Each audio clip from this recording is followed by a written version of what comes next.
Hey guys, welcome back to the Guilty as Charged podcast. I'm happy to be joined now by Joe Deleone, who is the host of the Big Blue Review, as well as covering the FCS and the NFL draft. You wear a lot of hats, man, so I'm happy to have you on here. How you doing today? I'm excited. We're getting so close to the NFL draft. And as I said before we started recording, any excuse for me to talk FCS football prospects as well as the NFL draft, I'm always game for it. I am as well. I couldn't agree more there. So we did come in contact through the guys over at Bleav, and so you do cover the FCS through Bleav, and that's kind of where we're going to focus today. But we are going to talk a little bit about the Giants because they do sit in front of the Chargers, and so I think this is a valuable conversation for our listeners to have. To put it bluntly, man, like what is Dave Gettleman going to do next week? I think there's so much curiosity. There's the report today that they might consider trading back. So, what do you think the Giants should do, and what do you think they will do next week? See, those are two very, very different things because what I think that they should do is vastly different than whatever the heck Dave Gettleman is going to end up doing. He seems to find ways to creatively confuse the fan base and people that follow the team by picking players that are completely unexpected. For me, I really want Micah Parsons. I think Micah Parsons would be the perfect final piece for the defense. He can play multiple roles in Patrick Graham's D, which loves to use versatile players. He can play off ball linebacker. He also has experience as an edge. He can come off the edge. Fantastic athlete. They just need one more linebacker. And I think that defense can go from being really good last year to being very elite with some of the additions that they had in free agency. In terms of what they're probably going to do, knowing Dave Gettleman and his affinity for drafting random players that simply fit the need that he wants to tackle, I could see him going like Azeez Ojulari from Georgia at 11, which would be pretty crazy if Micah Parsons is gone. Maybe Gregory Rousseau. But I think the more realistic thing that's going to happen, he probably has fallen in love with one of these interior offensive linemen. We know Dave Gettleman is obsessed with hog mollies, as he puts it, the big, meaty guys that play Yeah. in the interior. There's a reason why he drafted Dexter Lawrence a couple years ago. So Rashawn Slater or Elijah Vera Tucker, I think, make a ton of sense to bump inside and play guard, which ultimately does make things complicated for the Chargers because they are in desperate need of some Yeah. offensive linemen. And I keep hearing Rashawn Slater, Elijah Vera Tucker, Christian Darrisaw, Tevin Jenkins. Those are a lot of names that you keep hearing for the Chargers. So Right. if the Giants end up taking Vera Tucker or Slater, that pulls one talented player off the board. Yeah, I've kind of approached this draft all along, just kind of assuming that Rashawn Slater's not going to be there. I think obviously that would be a home run scenario for the Chargers, right? But and there a lot of I've gotten a lot of pushback from Chargers fans saying like, well, the Giants have Andrew Thomas, they don't need a left tackle. They drafted Matt Pert, they have Nate Solder. And it's like, well, Rashawn Slater is absolutely a tackle prospect in my mind, but he's been training with Duke Manyweather at all five positions for a year. He played guard his first year at Northwestern. So, the Giants could take him, start him at one of the guard spots, and then, if Matt Pert doesn't work out or Nate Solder doesn't work out, then you can kick him out to right tackle. So, I mean, the same reasons that Rashawn Slater would be a great pick for the Chargers, he would be a great pick for the Giants as well, in my opinion. Yeah, and that's why I'm a fan of Rashawn Slater because the Giants' offensive line right now is a little bit unproven. We don't really know for a fact if this is going to be the group, if it is going to be Andrew Thomas, Matt Parrott, and then the interior spots are even more of a question mark. You did Right. have a surprising performance from Nick Gates at center, but Shane Lemieux, Will Hernandez, I'll start one of them, but not both. They need to address that. And Slater has the ability to bounce around, play multiple spots. I think that he would start and play at a high level immediately at guard. And if they can't get him, Vera Tucker also, again, provides a similar capability to play multiple positions. Yeah, I love Elijah Vera Tucker, man. I think he would be. I wish he would just like had just like an inch longer of arms, man. Because I think he would be a fantastic pick for the Chargers. But I know that they would view him as a guard. So obviously the Giants made a lot of moves in the offseason in free agency with Adoree Jackson, Kenny Galladay. Do you think that Kenny Galladay, with the addition of Kenny Galladay, that they have done enough to maybe warrant passing on a Devontae Smith or a Jalen Waddle if they are there at 11? Yeah, I think it makes things easier for them to not really feel the need to maybe go after a receiver and then maybe worry about some other positions of need. But at the same time, this is Dave Gettleman. If he's in love with Devontae Smith, where there is some speculation that he really does like him, and he's probably going to be the third receiver available after Waddle and Chase, I could see him pulling the trigger. And it doesn't hurt to have too many offensive weapons. But in the case of protecting Daniel Jones, you do need to protect him so he can actually throw to those weapons. But one more talented receiver, I don't think that's out of the equation. It's funny how similar these conversations are, or this conversation is, to the ones that we are having on our show about the Chargers situation. So, we're here to talk about the FCS prospects as well. I think this is a fascinating situation for these guys this particular year because obviously they have Trey Lance, and I think Dillon Reduns potentially could sneak into the first round. We'll talk about both of those guys. Where do you see Trey Lance ending up, and kind of go through, your perception of him as a player? I might end up being completely wrong here, but I'm going to come out and say that I do not buy any of the hype that people are saying that Mac Jones is going to be that third overall pick. I understand that some people feel that it's gotten to a point where it's circulated so much that it might be the case, but it's smokescreen season. And understandably, Kyle Shanahan hasn't been the best at hiding who he's wanted to pick. I don't really think that that's the case here. You convince a bunch of other teams that they're going Mac Jones. It causes some confusion. Trey Lance for me or Justin Fields makes the most sense for the San Francisco 49ers. But I would argue Trey Lance, I think, is even better for them situationally. Jimmy Garoppolo is probably going to stick around for one more season. You keep him there for one more year. And then after that, Trey Lance has the time to develop and get ready, and he can play the following season. Now, I'm not comparing Trey Lance in terms of his play style and his potential to Patrick Mahomes, but I think in terms of his ceiling and his ability to play right now is very similar to Patrick Mahomes, because you put Trey Lance out there right now, he's probably not going to do very well, and you're going to be very, very disappointed because he's played so few games. Give him the time to get ready. He has a huge arm. He's a great athlete. He's an aggressive runner. You let him get settled into an NFL offense after a full season with a team, he can take over right away after you get rid of Jimmy Garoppolo. So again, similar to the Chiefs, how they traded away Alex Smith, started Patrick Mahomes, and we know how that went. I think there's a lot of potential for that with Trey Lance. And if that doesn't happen, he doesn't end up with the 49ers. The Broncos, I think, are definitely in play there. I was hearing from speaking to the host of the Bleav in Panther show saying that they're not completely out on drafting a quarterback, even though they traded for Sam Darnold. That ultimately could be a smokescreen, but someone's going to move up to get Trey Lance. Yeah. No one's just going to let him slide out of the top 10. Somebody is going to go after him, because whoever's the most needy quarterback team right now is not going to – there's going to be plenty of them. There's going to be a couple of them. They're going to all be fighting to get in a position to draft him. Yeah, I think for him individually, right, I think, those situations, San Francisco, Atlanta, are fantastic because he wouldn't have to play right away. I felt like this for a while. You watch him play, I see like a little Cam Newton in there as well. And so I kind of wonder, if he does fall past 5, 6, 7, do the Patriots trade up and go get their franchise quarterback? After I say finally, like Tom Brady wasn't there just 2 years ago.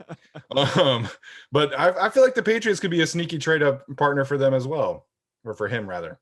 Yeah, and that's all dependent on, are they maybe interested in Mac Jones? Are they the team that could be the good pairing? If Mac Jones is gone by then, I could very well see that happening. That's another situation where sits behind Cam Newton. Cam Newton's probably less talented right now and going to have less of an impact than Jimmy Garoppolo can have, but similar play styles between Trey Lance and Cam Newton. Big quarterbacks who are really good at running the football, run the ball aggressively. He could learn a thing or two from Cam Newton. Absolutely. And it's going to be such a fascinating storyline to watch. So let's get to his teammate now, Dillon Reduns. I am a big fan of Dillon Reduns. There's been some concerns, I guess, from what I've seen online about just his lack of size. He's only listed at like 304, 305. what do you make of Dylan Reduns' game overall, and what kind of player do you think teams are getting, and where do you think he should go? Yeah, he's a super lean guy. Talking about that size, and seeing him weigh in at his pro day, he's almost built like a tight end. And I would argue that's actually a good thing. I wouldn't really be concerned about a guy being lean and well built when you have an Right. offensive tackle that has room to add more weight. That's a really good thing, because you bring him into an NFL training facility, he's just going to get bigger and stronger.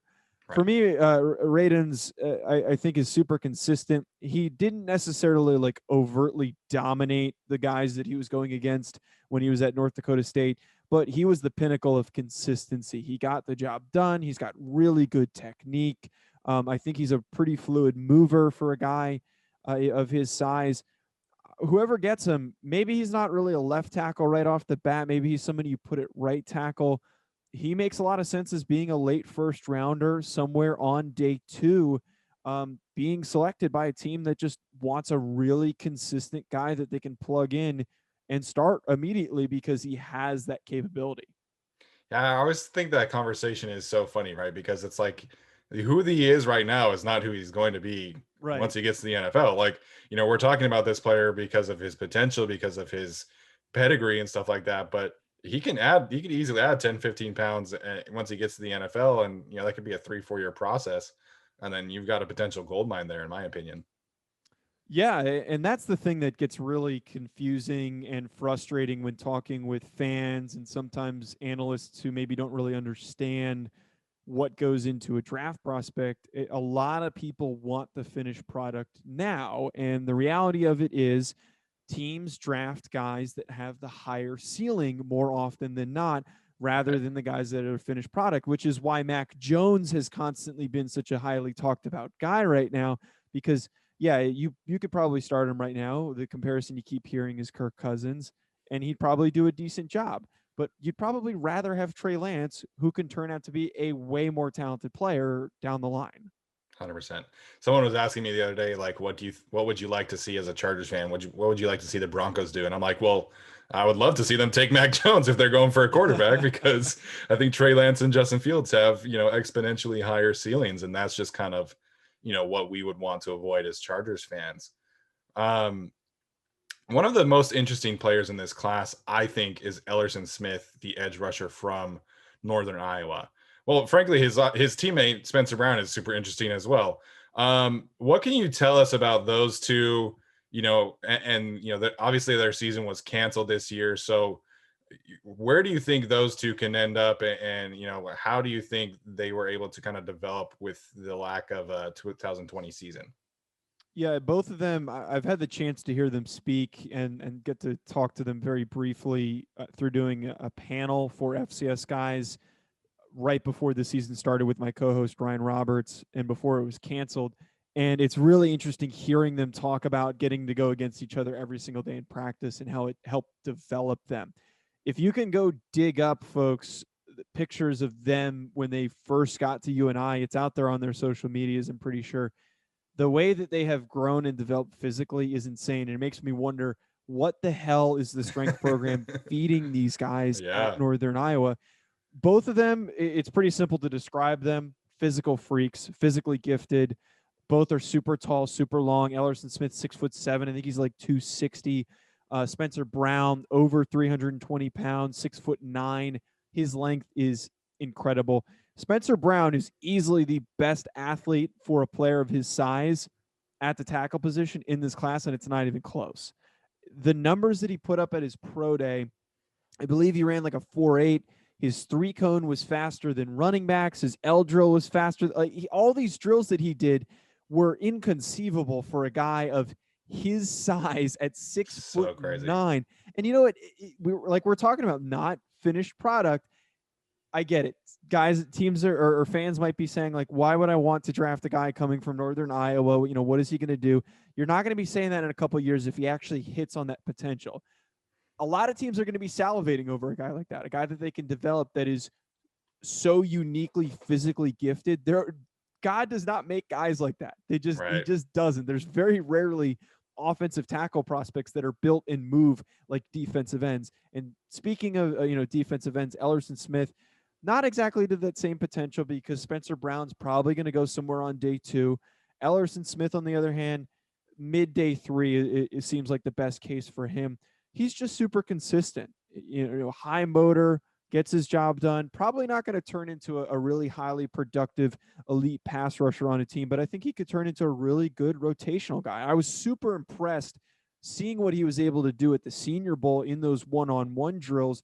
That was a glimpse of what he could become, which is just a guy that can rotate within your group in the first few years in the league. And then maybe he increases that role as he continues to grow and get used to playing up to NFL speed. All right, I'm going to put you on the spot right here. Who's the better player in 3 years from now, Spencer Brown or Deleone Radens? Oh, Spencer Brown. I'm going Spencer Brown. I think that Deleone Radens probably has a higher floor than Spencer Brown, but I know that Spencer Brown, based on the work that he's put in, and it's blatantly obvious to see the way that he's physically developed, he is going to be a very, very good player. And a lot of fans, a lot of media members, a lot of evaluators are going to be saying, why weren't we more on his hype train when we should have been? Yeah, that ceiling is outrageous. I think if we had even seen, just like the one game like Raden's got, I think we might be having a totally different conversation about Spencer Brown than we are having right now. And it's funny how those two are training together as well with Joe Staley. So last one here, I think this cornerback class is very, very underrated. And I think Robert Rochell is definitely one of the more interesting targets there. What can you tell our listeners? Because this is a need for the Chargers. Maybe they don't take a corner in round 1 or round 2. Maybe they're looking at Robert Rochell in round 3. What can you tell us about him and kind of how he stacks up in this class? Yeah, Rochell was another participant in the that panel I was referencing earlier. So I did get to talk to him a little bit way back last summer, the previous summer during COVID. And Rochell, before the Senior Bowl, was touted as this super long, tall corner. Ends up going to the Senior Bowl. I think he was like 5'11". His length was okay. But I see a guy that does really good job in man coverage. He was the best defensive back in the FCS, which really says something. If you're that good at your level of play, it's still Division I football. He goes against guys that are at FBS programs from time to time. He was one of the best coverage corners at the FCS level, and I don't think he would necessarily turn into a high-level starter just because there are some concerns, in what he does as a player. But I think that he could turn into like a roster staple, somebody who maybe he's your second corner if things work out really well and he's like a decent second corner, or he could just be a nickel guy somewhere along those lines just because he's pretty consistent when it comes to man coverage.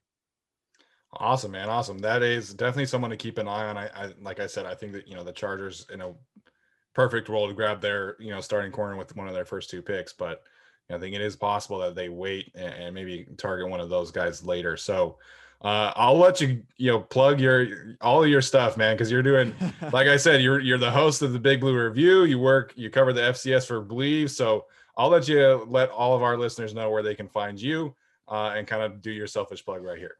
Yeah, folks, follow me on Twitter at Joe Deleone, super straightforward, Deleone. And then if you want to check out my podcast, Bleav in FCS Football, anywhere you find a podcast. Also, the Bleav in NFL Draft Prospects podcast, which I do with Ryan Roberts, who is a very reputable draft analyst. That's wherever you can find a podcast. And also check out Bleav.com, where there's so many shows, so many great hosts, a lot of former athletes. I've been working as a producer for them for over a month now, so I definitely have to plug them. But yeah, that's basically it. Make sure you check out all that stuff, folks. Awesome, Joe. Well, thank you so much for taking the time out to join us, and we look forward to hearing from you in the future. Yeah, definitely. Next time you want to talk FCS guys again, let me know. All right, man. Sounds good.